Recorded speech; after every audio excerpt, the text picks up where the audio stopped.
runtii nasiib wanaag waxay noqotay in aan helno madax dawladeed oo priority-ga koobaad siinaya la dagaalanka argagixisada gaar ahaan khawaarijta oo madaxweynaha iyo ra'iisul wasaarahaba ay ka go'an tahay in arrintaas shacabka Soomaaliyeed ay mataqaanaa ay u soo celiyaan sharaftoodii karaamadoodii argagixisadana laga cirib tiro dalkeena Soomaaliya. Runtii waxaa iyagana muhiim ah hay'adaha amniga oo iyaguna xil weyn iska saaro arrimahaas iyaguna qayb libaax ka qaatay.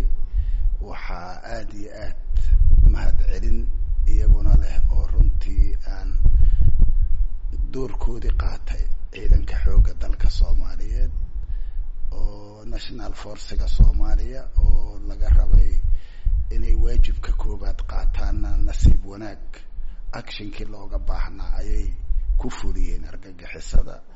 waxaa iyaguna xusid mudan oo iyagana aan la iloobi karin shacbi weynaha Soomaaliyeed gaar ahaan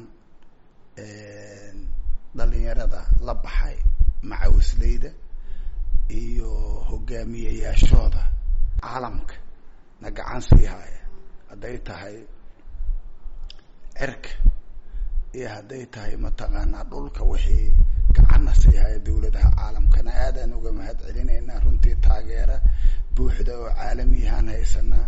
iyagu haddii ay ogaa lahaayeen mar hore is soo dhiibi lahaayeen waxa u diyaarsan iyo waxa ku socdo waxay u qabaan marka inay Soomaaliya oo diyaarado haysata oo garaacaysa oo dhulkana ka diriraysa adiga god inaad ugu jirto moogtaa waa caqli darro waa cawaanimo. marka waxaan ugu baaqaa marka inayna naftooda hadda wixii hare ayna haligine ay isa soo dhiibaan waa ugu baaqaa. mudan safir Djibouti oo kale safaarada badan baa degan kala hadasha arrimaha ammaanka maxay ku yiraahdaan hadda dagaalka dawladda ay wado kale adduunka dhan baa ku taageersan bas adiga safir ahaan maxaa ku soo gaaray safaaradaha?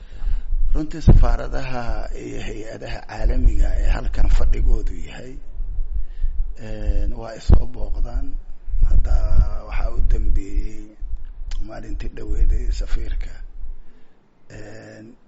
Ingiriiska ayaa halkan igu soo booqdo arrimahaas oo kaleetood meeshay marayaan iga xog wareysanayay.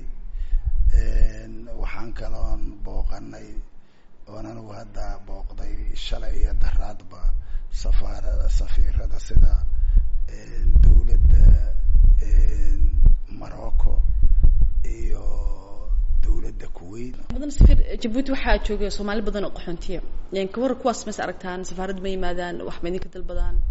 aad iyo aad waa noo yimaadaan. runtii qaxootiga waa la qaadaa marmarka qaarkood waxaa qaada wadamo u soo ogolaada marka waxyaabaha ay markaas nooga baahdaan waa ku gacan siinaa. waxaan kaloon xiriirna waa leenahay wada shaqayneed. misaalan haddii qof oo ku dad waxaa jira ma inta caafimaadka inta la soo qaado isbitaalada dhexdooda qaar ku geeriyoodo markaas duugtaasaan ka qayb galnaa.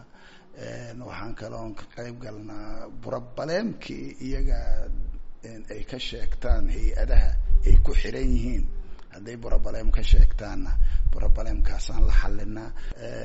haddana waxaan jecelnahay inaan mataqaanaa dhahno hay-adaha ku shaqada leh ayaan qaar is aragnay marka waxaan dhahnay waa is aragnay halkaan ay igu yimaadeen mawda iyagoo markaas mataqaanaa inta tabarta daranne inay gacan ka geystaan aan ku boorinay waana naga ballan qaadeen waxyaabaha dadka jilacsan oo magaalada ku jiro inay mataqaanaa ay caawiyaan. waa isla garanay. haddee dawladda Djiboutina hay'adaha qaabishan iyagana aad iyo aad ayay arrintaas aan haddii dhibaato ka timaado